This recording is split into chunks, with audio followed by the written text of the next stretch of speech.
Hola, ¿cómo les va? Espero que bien. Mi nombre es Juan Silva Quirós, soy docente de la Cátedra de Contenidos Transversales y la idea es que con este video le demos continuidad a este cursado virtual que venimos desarrollando y que trabajemos en la clase de hoy lo vinculado al eje número 4, el último eje de la materia, que trata sobre la función judicial. Hablando mal y pronto, lo que trataremos de ver es qué hace el Poder Judicial, o sea, qué tarea cumple el Poder Judicial dentro del funcionamiento del Estado, dentro del funcionamiento de nuestro Estado. Hago esta declaración porque por ahí las tareas que engloba la función judicial, el rol del Poder Judicial, puede verse sustancialmente modificado según se trate del diseño de un Estado o de otro. Ahora bien, cuando en las clases presenciales les preguntamos a ustedes qué hace el Poder Judicial, nos suelen responder que en nuestro país existe la división de poderes, que existe un poder legislativo que crea las leyes, un poder ejecutivo que las aplica, que las ejecuta, y un poder judicial que controla el cumplimiento de las leyes. Bueno, creemos que esto de controlar el cumplimiento de las leyes puede ser válido como para arrancar, como para empezar, pero es un tanto impreciso y por eso vamos a tratar de ahondar más en el tema y creemos que lo que más nos va a servir a esos fines es hacer un pequeño repaso de algunos conceptos que venimos trabajando en las unidades anteriores que nos van a permitir ir teniendo una idea más acabada sobre finalmente qué es lo que hace el Poder Judicial. Ahora bien, como la tarea del Poder Judicial está desde luego muy relacionada con esto de las leyes, es que vamos a ir analizando la función judicial desde la óptica del derecho. Es decir, usaremos el derecho como el concepto, la noción base desde la cual vamos a ir analizando los otros conceptos o los aportes que nos hacen las otras nociones que hemos ido trabajando a lo largo del desarrollo del cursado. Ahora, cuando hablamos de derecho, me parece importante recordarle algo, pese a que puedo ya sonar muy tedioso, porque creo que lo venimos repitiendo mucho, que más creo que en la clase inaugural Fernando se lo comentaba ahí en el aula magna, esto de que nosotros postulamos que el derecho es un fenómeno social. Y sostener esto implica como mínimo reconocer que el derecho es algo que excede lo puramente normativo. Que como fenómeno social, el análisis del derecho, el diseño del derecho, su elaboración, la aplicación del derecho, la interpretación del mismo, tiene mucha área. Y engloba cuestiones que se vinculan con los campos de estudio de muchas otras ciencias. Por lo cual, estudiar derecho es, o debería ser, mucho más que estudiar las normas.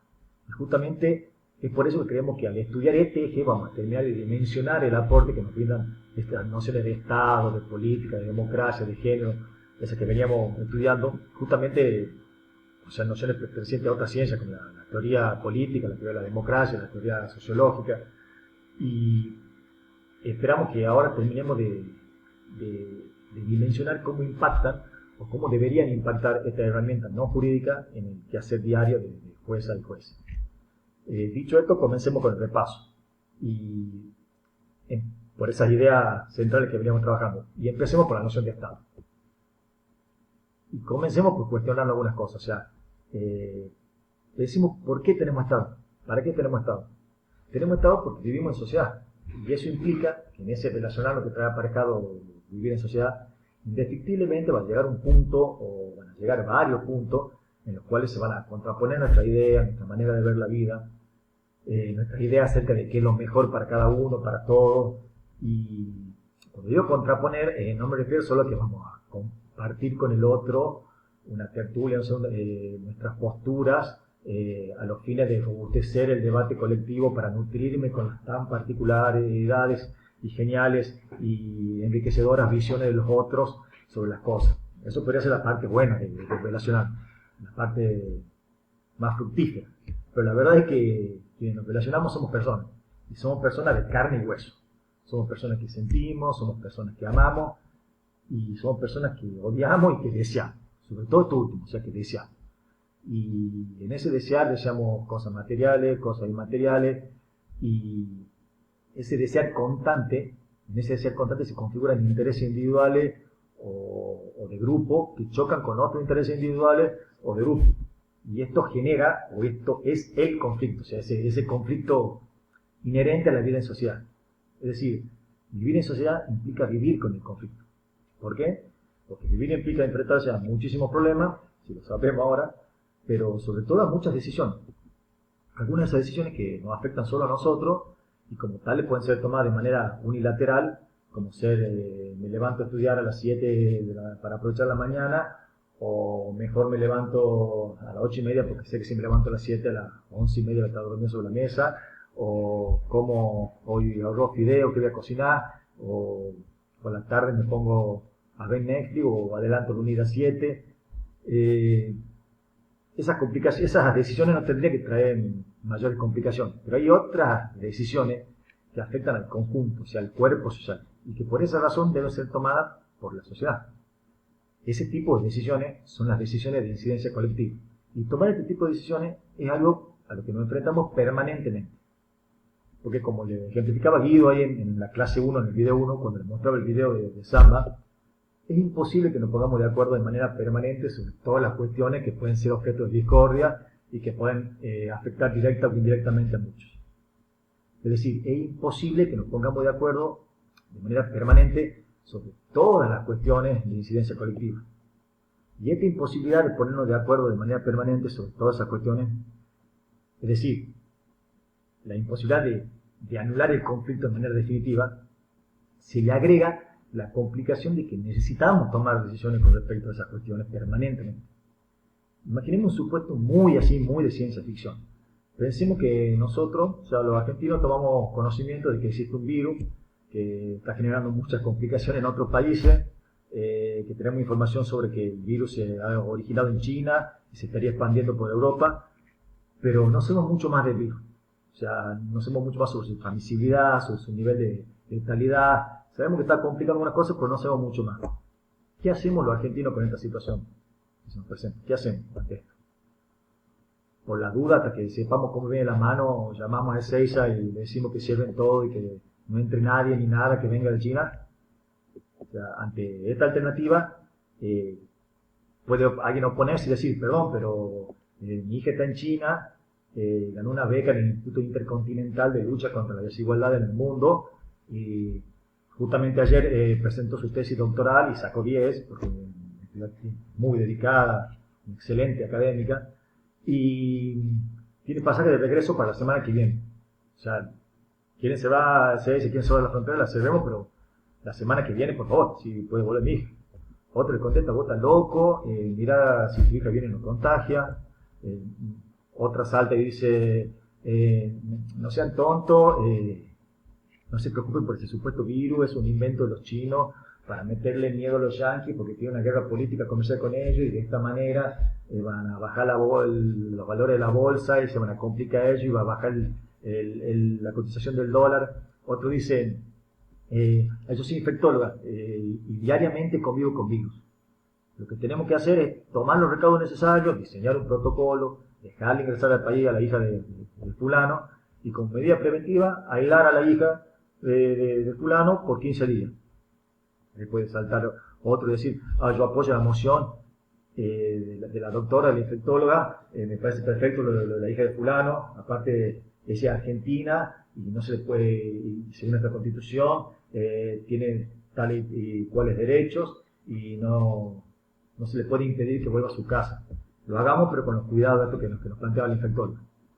Y otro dice, disculpen, lo de la hija de fulano me parece bien, me parece perfecto que la dejamos volver al país, que tiene derecho a entrar, pero yo tengo que recibir un cargamento de 1.000 toneladas de insumos que vienen de China. Y vienen de China y son insumos para la industria automotriz del país, y si no entra este insumo tengo que parar una industria que emplea a 30.000 personas y dejar sin empleo a esas 30.000 personas, y eso sería mucho peor a que se enfermen 20.000. Y además en la tele dicen que el virus se contagia de persona a persona y que todavía no hay evidencia científica comprobada de que el virus permanezca en las cosas. Bueno, ya, discusiones así, una discusión hipotética como esta podría seguir con cientos de ejemplos, cientos de emociones o ideas o alternativas para enfrentar el problema, que puede parecer muy descabellada cuando la planteo así como recién, pero que de hecho la estuvimos discutiendo los últimos 40 días.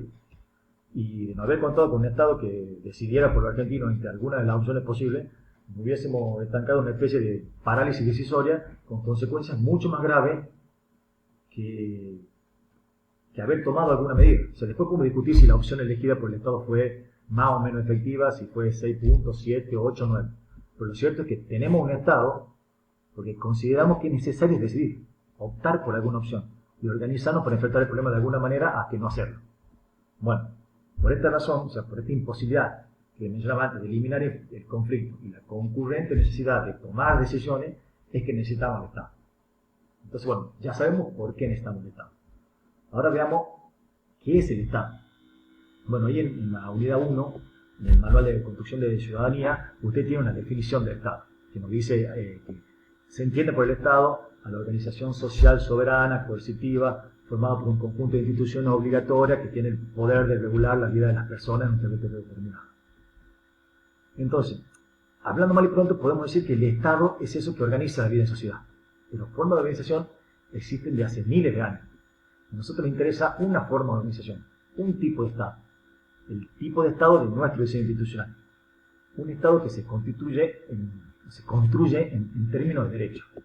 El tipo de Estado que nos interesa es el Estado de derecho, es el Estado moderno. Pues como dijimos recién, o sea, Estado en el sentido de forma más o menos centralizada de organización, existieron desde tiempo inmemorable. El imperio egipcio de antes de Cristo era una forma de organización, un califato del siglo III después también, un feudo del siglo XIII también podría hacerlo, pero a nosotros nos interesa el Estado de Derecho, es decir, un Estado que se organiza y que actúa según la ley y no según las directrices, la ocurrencia, acertada o no, o los caprichos del emperador, del califa o del señor feudal. Entonces, visto el elemento Estado, justificado el porqué de su existencia, ahora incorporamos el elemento derecho, que vimos en la unidad 2. Y este elemento pone en escena, o sea, la relación entre derecho y poder. Poder y derecho, que aborda el texto de Montoya Brand sobre el que le habló Alfredo en la clase 2. Pensemos en el poder como esa capacidad de condicionar, alterar, direccionar la conducta ajena. Eso de delinear la conducta ajena, de condicionarla, de direccionarla, es lo que hace el Estado al organizar la vida en sociedad. Pero como ya vimos, y aquí entra el otro componente de esta relación, lo hace condicionado por o en el marco del derecho. Es decir, es el derecho que establece, por ejemplo, quién o quiénes han de ejercer ese poder en el Estado. ¿Y dentro de qué marco? ¿De qué límite lo harán? De esta manera el derecho establece cuáles son las reglas que han de determinar quiénes han de ejercer el poder. Y establece cuáles son las reglas que se tienen que cumplir para que alguien tenga derecho a gobernar, a tomar esas decisiones, como el ejemplo de la pandemia que vimos, la decisión que tomó el presidente, por ejemplo, como le mostraba aquí en el video. Es el derecho el que de esta manera justifica que tal o cual persona ejerce el poder, le da legitimidad al derecho de gobernar. Si alguien preguntara, o sea, en nuestro derecho, en nuestro Estado, si alguien preguntara con qué derecho viene el presidente a disponer tal cosa, en el Estado de Derecho deberíamos poder contestarle, con la Constitución, con este derecho. Es que el presidente dispone tal cosa. Pero ojo, o sea, en este Estado de Derecho no basta con que existan una serie de normas que determinan los pasos a seguir para cumplimentar el mecanismo que ha de determinar quién gobierna. O sea, además, sería solamente un conjunto de reglas. Además, hace falta que ese conjunto de reglas se le imponga otra exigencia, que es la exigencia democrática. Y acá sumamos el elemento de democracia que tiene en el texto de Bobbio y de que le habló Guido en la primera clase. Para comprender, o sea, qué implicancias tiene esta exigencia democrática, tenemos que poder entender qué representa el ideal democrático. El ideal democrático está íntimamente ligado con el principio de igualdad. O sea, básicamente es reconocer que todos somos iguales. Iguales no en el sentido de uniformidad, que no hay diferencia entre nosotros. O sea, como dijimos, hemos visto los ejemplos recién, en la vida cotidiana, hay diferencia fosforescente entre nosotros. Sino iguales, cuando dice iguales en el sentido de isonomía, de igualdad ante la ley, de igualdad de derechos. Todos nos merecemos los mismos derechos.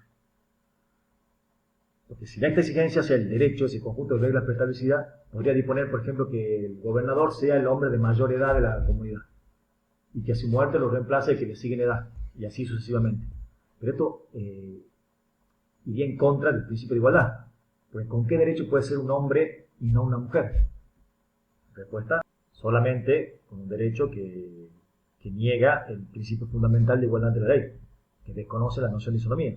O sea que a las mujeres no les estaría permitido, no sean iguales ante la ley porque no les estaría permitido ser gobernadoras.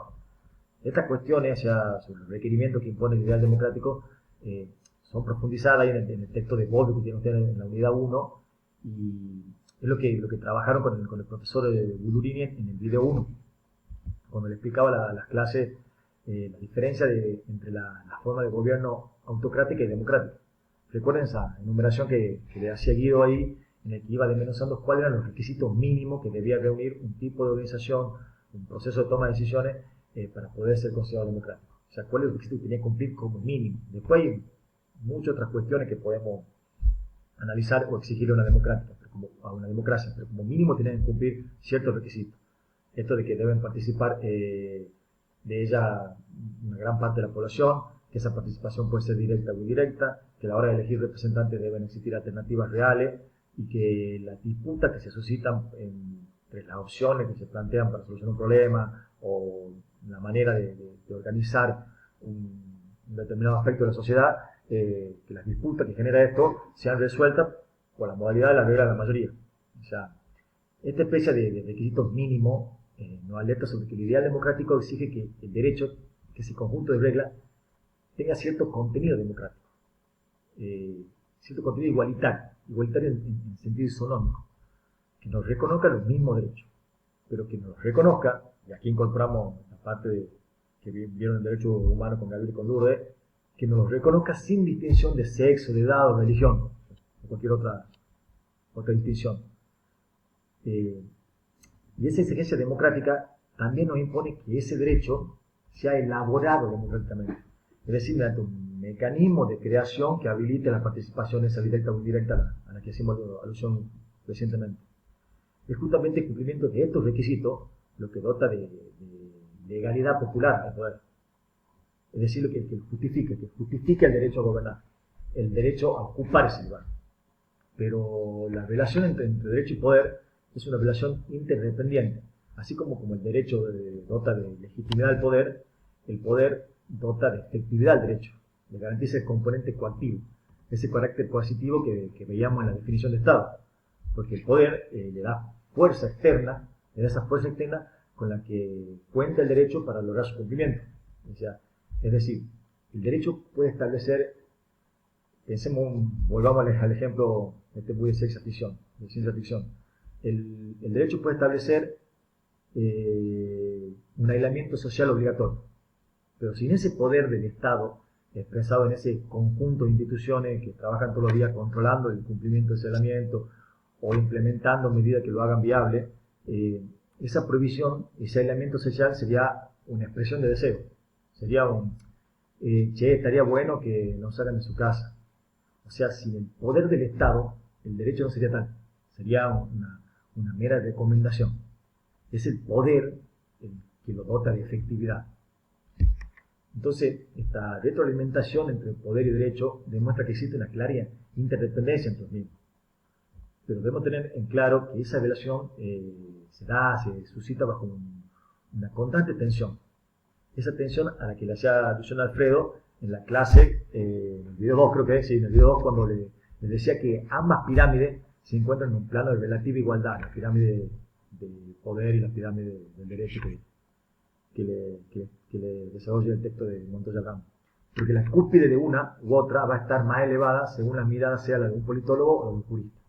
O sea, si los análisis acerca de la subordinación de una u otra, o la discusión sobre la priorización de los criterios de una o de otra pirámide van a variar según el análisis lo haga un politólogo o un jurista. El jurista le otorgará preeminencia a la pirámide de derecho y el politólogo le dará preeminencia o mayor jerarquía a la pirámide de poder. Ahora piensa una cosa, si esta tensión existe ya del plano teórico, obviamente se amplifica y se complejiza mucho más desde el plano práctico. Es decir, cuando se pone en marcha el Estado. Porque se complejiza por los avatares de los hechos, los imponderables de las circunstancias que se pueden ir suscitando, y porque nuestro Estado lo organiza, nuestro Estado se organiza, la organización de nuestro Estado está determinada por la Constitución. Y ese poder se ejerce con las limitaciones que impone la Constitución. Pero no pensemos limitaciones en un sentido negativo, o sea, con las limitaciones, porque esas limitaciones surgieron justamente como manera de defender a los ciudadanos de la arbitrariedad de los gobernantes.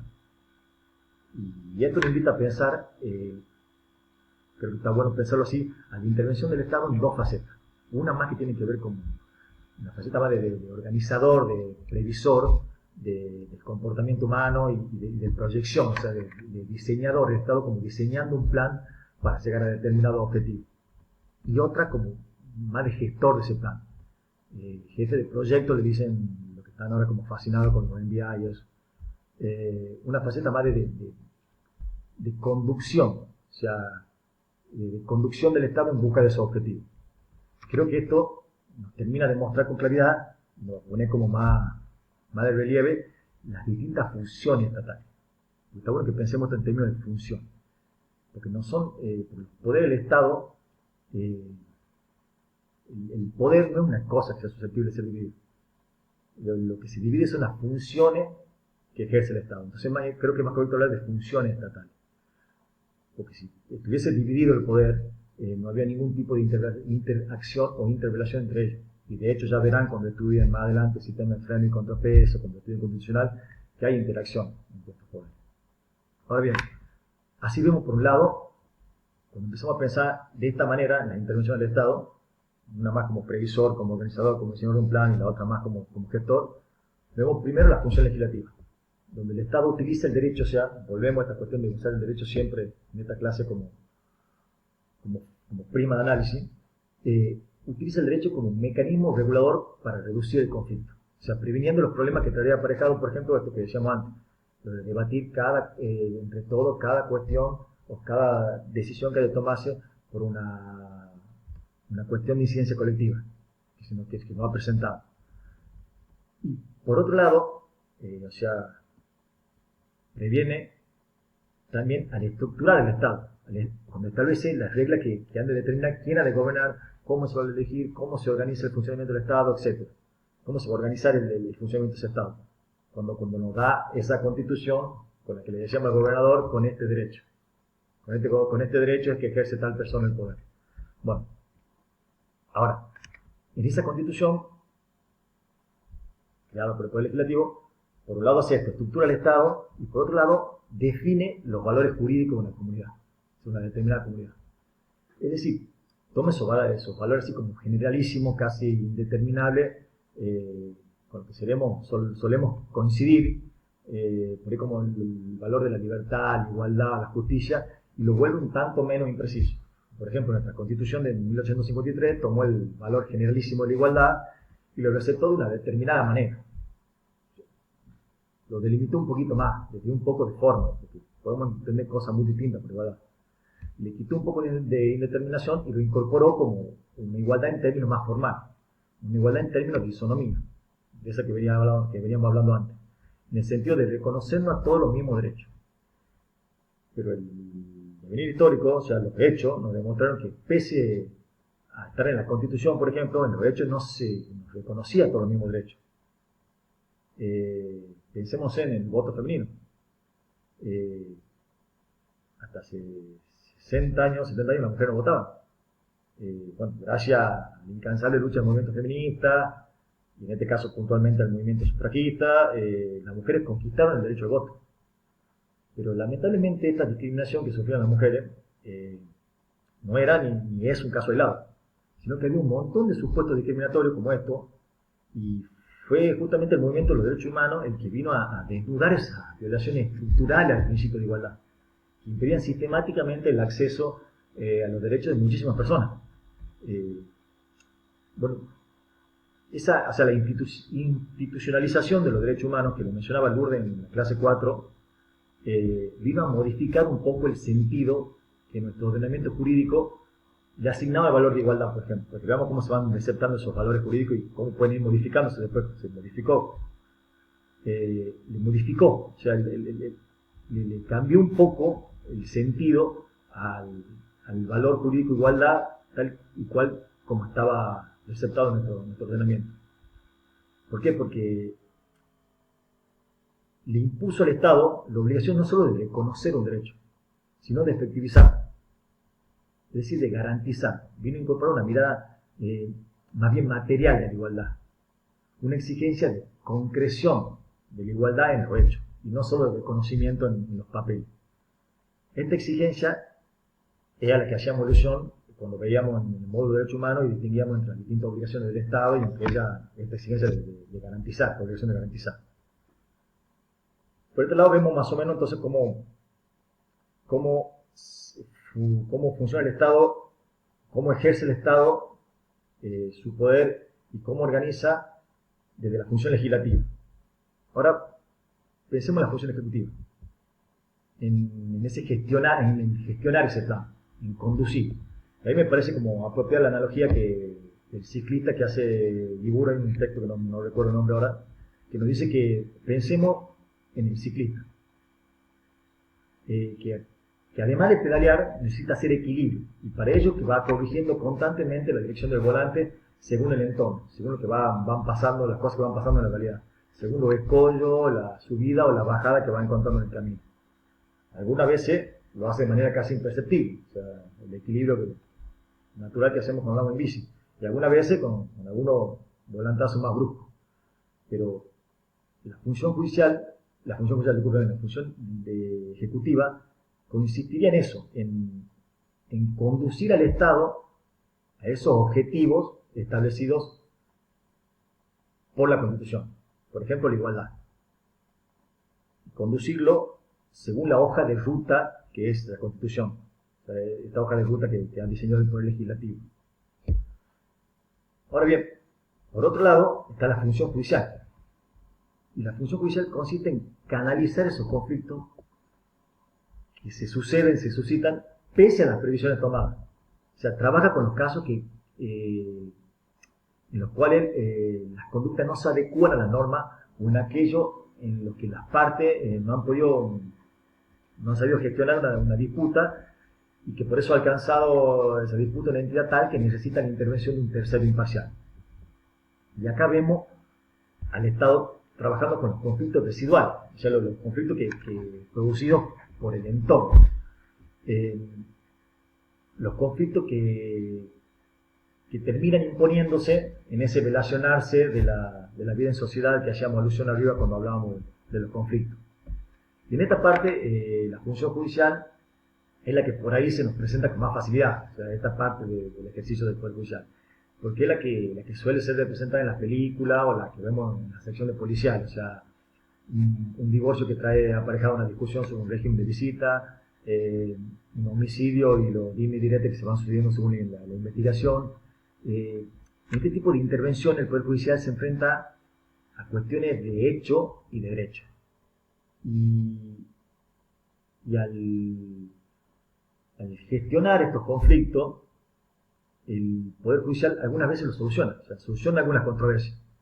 Por otro me refiero que en el marco y con las limitaciones de la ley logra solucionar el problema que le es llevado por las partes. Y otras veces no soluciona, sino que resuelve las controversias. Y hago esta distinción pensando, o sea, la resolución como el hecho de ponerle fin a una disputa sin que necesariamente el resultado final de ese proceso sea del todo satisfactorio de las pretensiones de las dos partes que recurrieron al Poder Judicial o de una de ellas. Muchas veces no se percibe que ese problema, ese conflicto, se administra con muchas limitaciones. Por ejemplo, restricciones legales. O sea, una jueza puede considerar que lo justo sería que una persona que hace años le debe 500.000 pesos a otra vaya presa. Bueno, esa jueza no puede tomar esa determinación porque en nuestro país no se admite la prisión, la privación de la libertad por deuda. Y las leyes que no admiten la privación de la libertad por deuda no la hacen los jueces, la hacen los legisladores. O sea, acá vemos cómo trabajan los jueces con las restricciones impuestas por las leyes que son creadas por otros. También trabajan con restricciones materiales. Los jueces no trabajan con la verdad, trabajan con la reconstrucción de la verdad. O sea, con la reconstrucción realizada y probada durante la investigación. Entonces, tenemos que tener en claro que las juezas, los jueces, no administran justicia. Esto lo dice siempre, me parece como muy gráfico, así como lo dice un colega, se llama Kevin Lehman, que dice esto, los jueces no administran justicia en el sentido de que no dicen, a ver, a mí me parece que tu postura es más razonable, más creíble, te doy la justicia a vos. O te doy una cuota parte de la justicia a vos y otra cuota parte más pequeña a vos.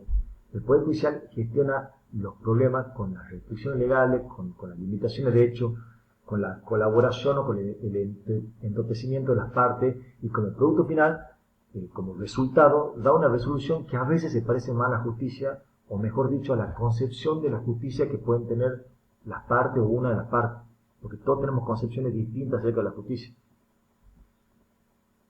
Y debemos apegarnos a la que está más o menos determinada en nuestros valores jurídicos, eso es lo que decíamos antes, en nuestro ordenamiento jurídico. Bueno, hasta acá vimos más o menos la función judicial en esta cuestión más cotidiana, en cómo interviene el Estado a través de la función judicial en esos conflictos que se suscitan en el entorno, en la sociedad esa que pretende organizar, y son, por el tipo de conflictos, son por ahí con los cuales estamos más familiarizados, son los que suelen nos solemos representar con más naturalidad, porque por ahí conocemos a alguien que participó en un proceso judicial, o nosotros participamos, o conocemos una amiga, un amigo que ha participado, que tiene un familiar que ha participado. Pero la función judicial engloba también otra tarea, que por ahí no es tan cotidiana, pero que es muy importante, y se relaciona con el funcionamiento del Estado, que tiene que ver con el Poder Judicial como último responsable de la Constitución, el cumplimiento de la Constitución. Del Poder Judicial como portador de la última palabra constitucional. Y esto quiere decir que el Poder Judicial tiene que controlar que el accionar del Ejecutivo, del Legislativo, que se apegue a la Constitución, que el Ejecutivo en esa tarea de conducción se apegue a la Constitución, que las políticas públicas diseñadas por el mismo, el equilibrio ese que haya con el volante, se apegue a la Constitución, se apegue a esa hoja de ruta diseñada por el Poder Legislativo, y que las normas que vaya diseñando el Poder Legislativo se adecúen con nuestra Constitución también.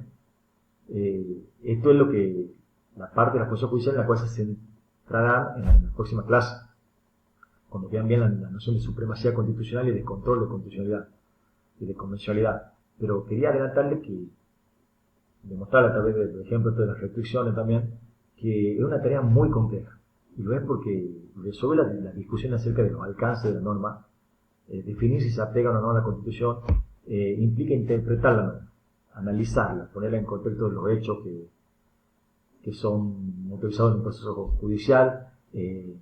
Interpretarla también significa cotejarla con todos esos tratados internacionales de los que le hablamos en la clase de Derecho Humano, porque esos derechos humanos que antes sonaban como una especie de reclamo ético han sido justamente institucionalizados, como decía ahí Duro y Gabriel en la clase, y forman parte de nuestro sistema jurídico. Entonces, analizar el alcance de una norma implica analizar su inserción dentro de todo un sistema complejo de jerarquías normativas y de engranajes institucionales muy complejos. En resumen, o sea, la función judicial nos enfrenta a tareas de alta complejidad técnica y también nos enfrenta a muchísimos problemas no jurídicos. Y es por todo esto que la función judicial requiere de muchas de esas herramientas no jurídicas que nos brindan nuestros saberes y que tenemos la obligación de incorporar. Y por eso nosotros vamos a sostener y vamos a repetir hasta el cansancio como una especie de exigencia que nos permita estar a la altura de las circunstancias, que saber leyes no es saber derecho. Saber derecho es mucho más que eso. Y eso es lo que esperamos que ustedes hagan a lo largo de su carrera. Muchas gracias, espero que les haya servido esta introducción a la función judicial. Es una introducción, un abordaje que por ahí no está planteado en esos términos en la bibliografía, y por eso creo muy importante hacerlo con esta clase introductoria. Mucha suerte, cuídense y quédense en casa.